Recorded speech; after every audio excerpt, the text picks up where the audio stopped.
Hey, what's up, everyone? Pyro back here with another video for you. This is going to be a full spoiler review of the Rise of Skywalker. Now, the first thing I want to mention is that I loved all the actors, especially Daisy Ridley and John Boyega. I think they were really invested in their characters, and I think ultimately people are really going to come out of this really feeling that John Boyega really did the best job with what he had, and I think he's going to look the best going forward. That's just my opinion. Now, there are a lot of problems with Rise of Skywalker. I'm going to give you some of the good, some of the bad, but we're going to talk about some of the bad stuff first. The biggest problem with Rise of Skywalker is it's canon breaking in so many ways. Now, this is not anything new. The prequels and all of the other movies since the original trilogy have broken canon in so many different ways. But the problem in this movie is that it didn't break the plot. While there's issues with power creep and things like that with the force healing, it's the characters. It's the characters that are canon broken beyond belief. That is the biggest problem with the movie. We'll get into that a little bit later. So we were watching a 3D version of the movie, and there were three different parts of the movie where I remember throwing down my 3D glasses in disgust. So I'm going to go over those real quick. The first one is when the gang goes off to find the dagger, to find the Wayfinder. R2-D2 is left behind. This makes no sense in any way, shape, or form. It's not explained. R2 is just left behind. R2 is C-3PO's counterpart droid, and him being left behind just made no sense to me. And I remember going, WTF. The second part where I threw my glasses down was the Leia scene where she somehow force connects with Ben and then dies for no reason. Poor Carrie Fisher and poor Leia. They screwed that character up so much that I really feel bad for anybody who was a big Princess Leia fan.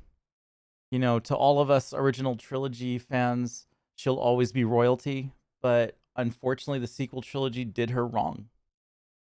And then the final one was the kiss between Ben and Rey.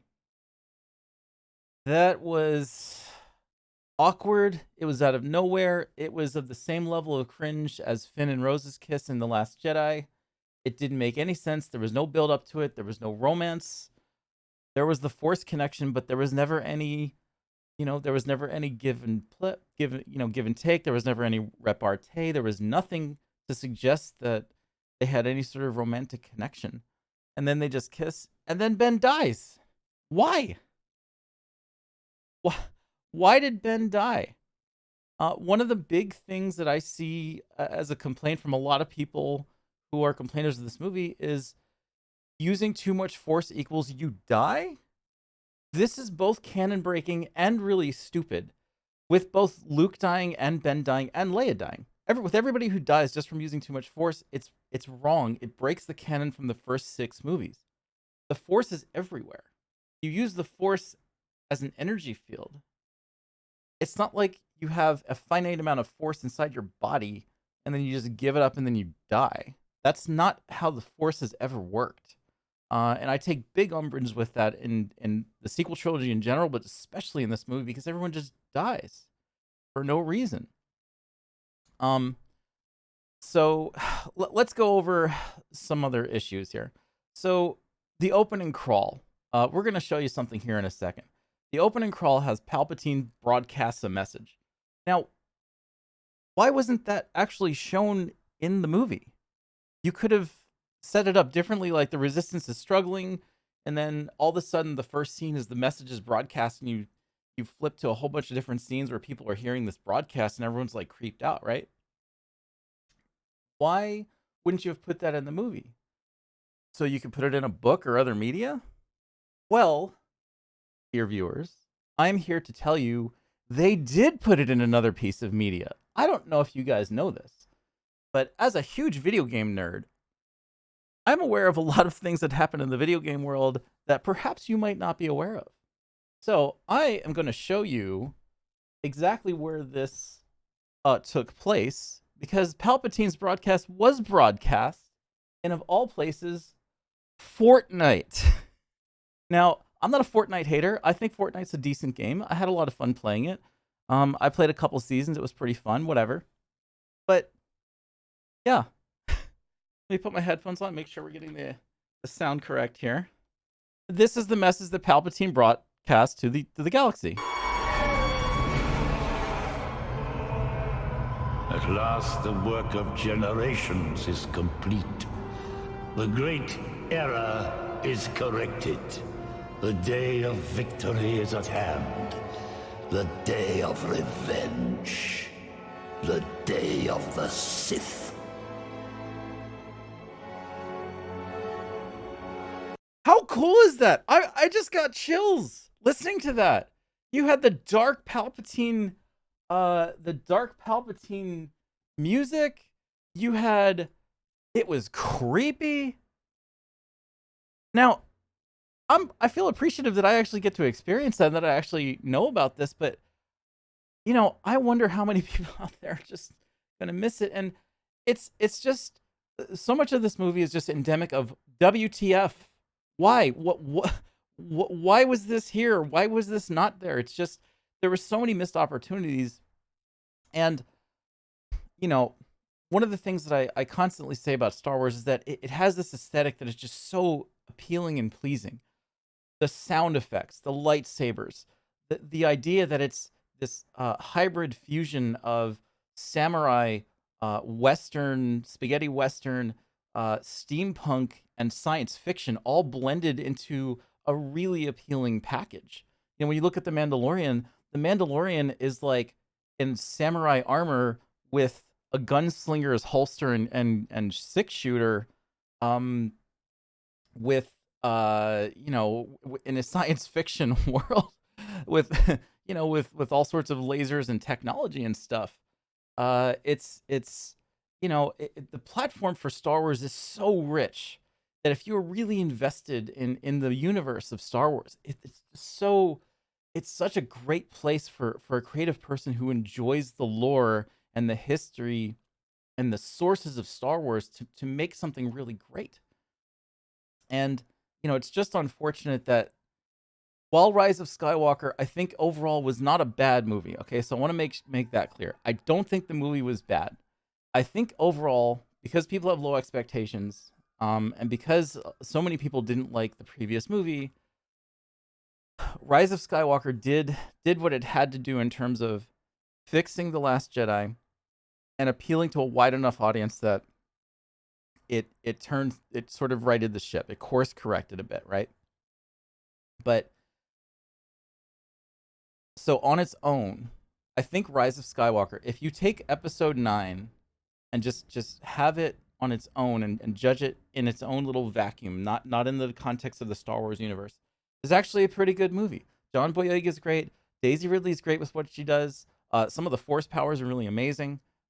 If you just look at like Force healing, if you make the argument that Force healing actually gives up some of your actual life force kind of thing, you can actually make an argument that this movie as a standalone is actually pretty good. Things make sense. You know, the story is coherent. It's not great, but at least it is coherent.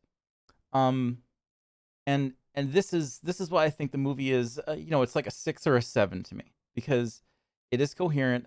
But the biggest issue outside of the breaking of the canon with the characters is with the movie, the quality itself is the rushedness. So I'm gonna just go over some things where the movie was rushed, and I feel like there could have been improvements there. So General Hux, press F in chat. He was a casualty of being rushed. Force healing is never explained. Why did it happen? Because the plot said it had to. Rey had a training montage in the beginning of the movie. You could have had her learning how to force heal. One of the other things is the lightsaber. Rey has a yellow lightsaber at the end.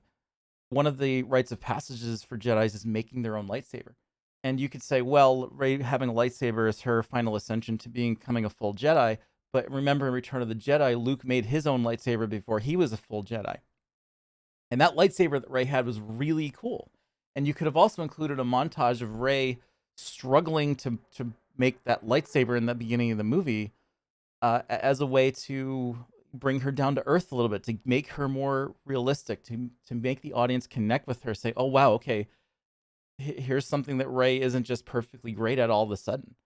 And they didn't do that, and I think that was also a lost opportunity.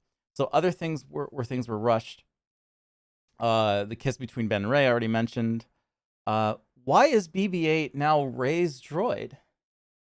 BB-8 was always Poe's droid. Uh, like it's just all of a sudden BB-8's just with Ray, and R2 isn't. Why? BB-8 was always the droid that was in Poe's X-wing. He was even Ray. BB-8 was even in Poe's X-wing in the Last Jedi, and then R2 all of a sudden is Poe's astromech. Why? I already mentioned about using two more equals you die. Again, not explained and canon breaking. The final battle. The final battle between Palpatine and Rey. A lot of people are mentioning that it was done too fast, and I fully agree. He shoots lightning at her, she blocks it, shoots it back, he dies. That's it. Where's the tension? Where's the buildup? Where's the actual fight? Where's the drama? There was none. Think about how long the battle was between Vader and Luke. Think about how long it took even once Palpatine started shooting lightning at Luke. It wasn't just automatically where Vader picked up Palpatine and threw him down the shaft, you know?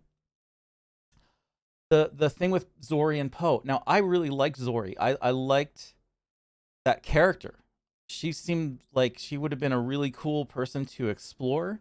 Her interaction with Poe was really kind of cool and felt sort of a little bit of that Han and Leia give and take kind of thing. And I think that's another thing that Star Wars is really good at is when they're sort of biting. And you kind of got that a little bit with Poe and Finn a little bit too. That little bit of sarcastic biting wit. And I like that. But again, there just wasn't enough of it. And then Finn. Poor Finn. Finn is definitely, in my opinion, my favorite character of the entire trilogy. Now, I love Daisy Ridley. I think Daisy Ridley's a beautiful woman. I think she's an amazing actress. I really identify with Rey. I identify with characters that are lawful good. I like Rey.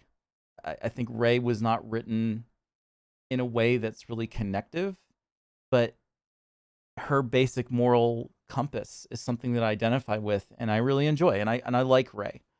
And I'll leave it to other people to break down more of the specifics of Rey because I want to get into Finn. Finn is awesome. Finn is, he starts off being this kind of scared guy just trying to get away from the First Order, and then he ends up being a leader. He ends up being assertive. He ends up being a hero. And John Boyega, I think out of all the actors in the movie, I think when actors get to play a role over time, they get to know their character. And I really feel like John Boyega really got to know Finn. He really got to know who Finn was, what Finn was going to become, and the entire arc of where Finn was going to end up. And I think Boyega played Finn to perfection. I absolutely love Finn. And it's just so sad that he says, Rey, I've got to tell you something 4 times in the movie and then never tells her. And then even Poe makes fun of Finn. Hey, so when are you going to tell her? Is this still a bad time while they're about to be executed? And it's kind of funny. And there are these little nuggets. There are these little nuggets in the movie that just make you kind of smile and say, oh man, this is so cool. Why isn't there more of this? And I can't answer that. I take the movie as it is, but I want to express appreciation and thankfulness for John Boyega and for Finn. I think that character was really excellent. The idea of a stormtrooper mutinying and going to the other side and becoming good, that's a true redemption type of a scenario, and I love it. And I just kind of feel bad that Finn was never fleshed out in the way that he should have been. Quick thoughts on Leia. The incorporation of Leia and Carrie Fisher with the previously filmed scenes, it didn't work. There was a bit of an uncanny valley. The acting, in terms of the way the actors were acting with the previous scenes, it felt wooden. It felt forced. It felt like it was jammed in there. Disney was in a very difficult position with Carrie Fisher and Princess Leia, General Leia.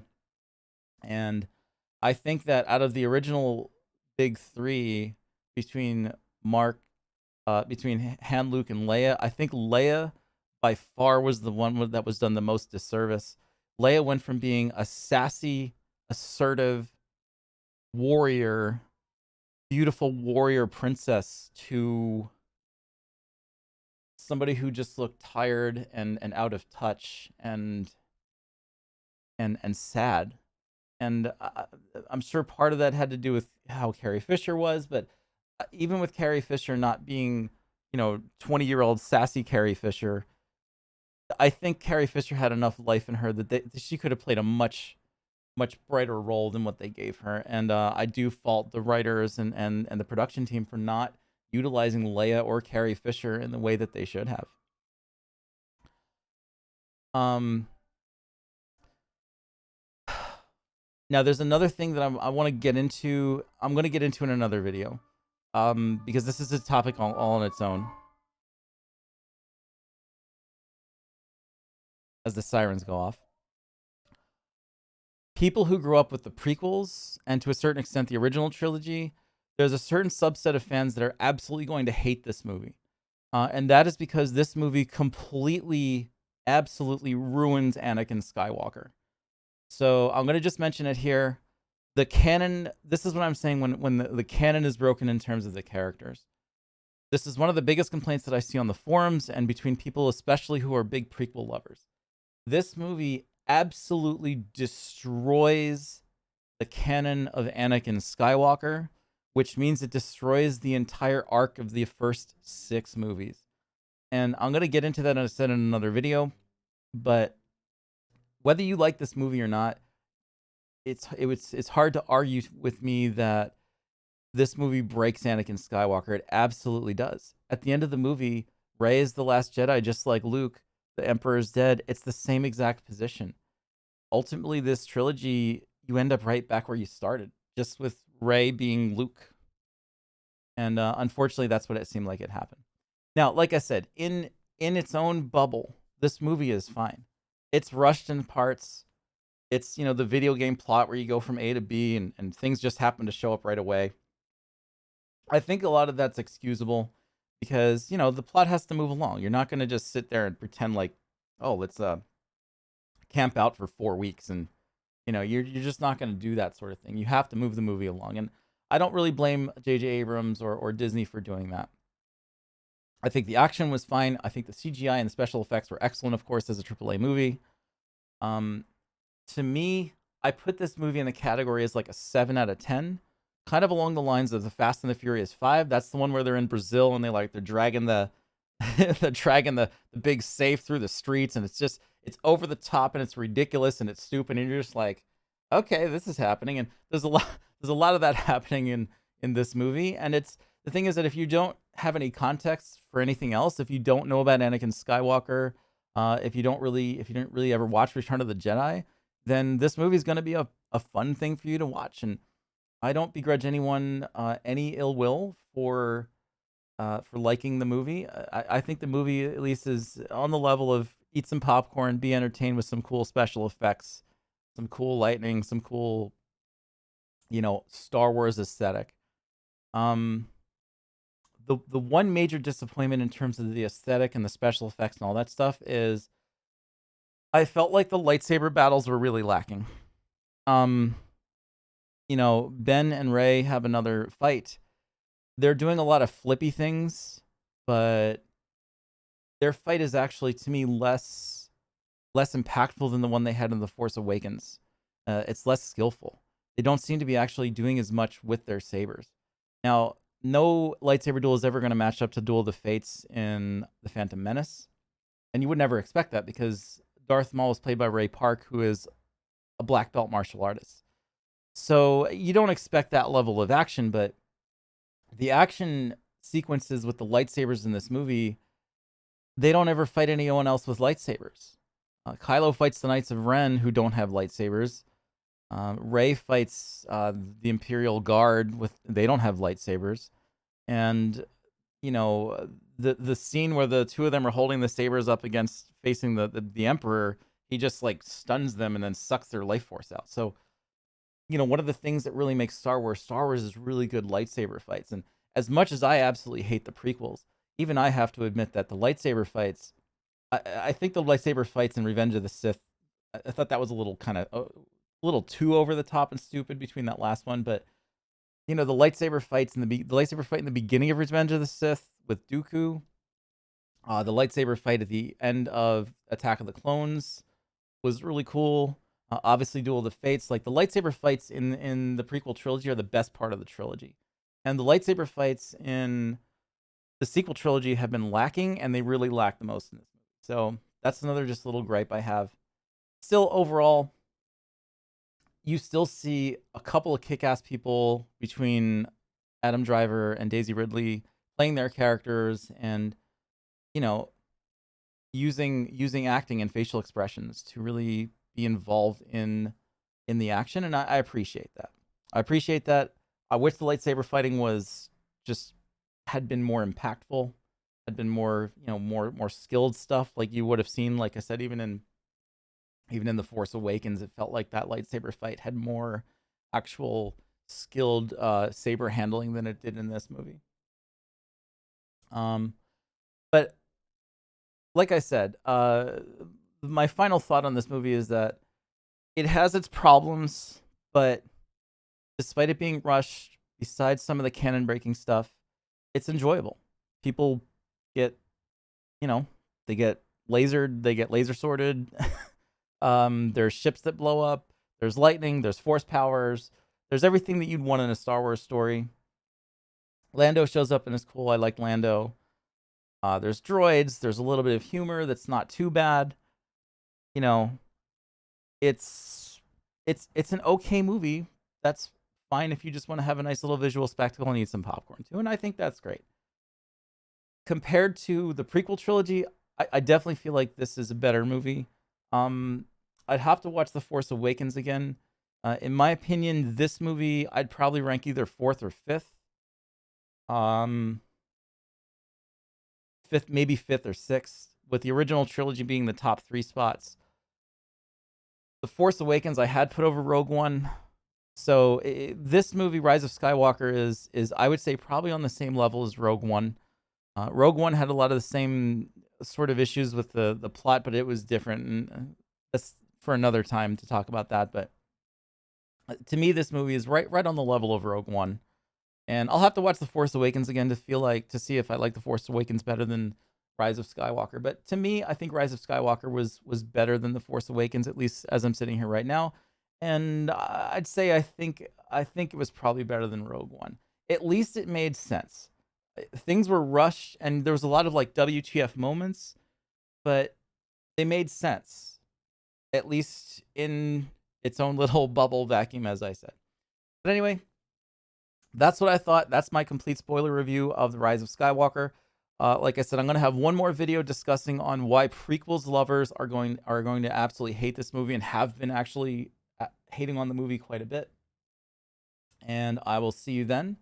Let me know how you think if you saw the movie down below. Love to have a discussion with you. Catch you later.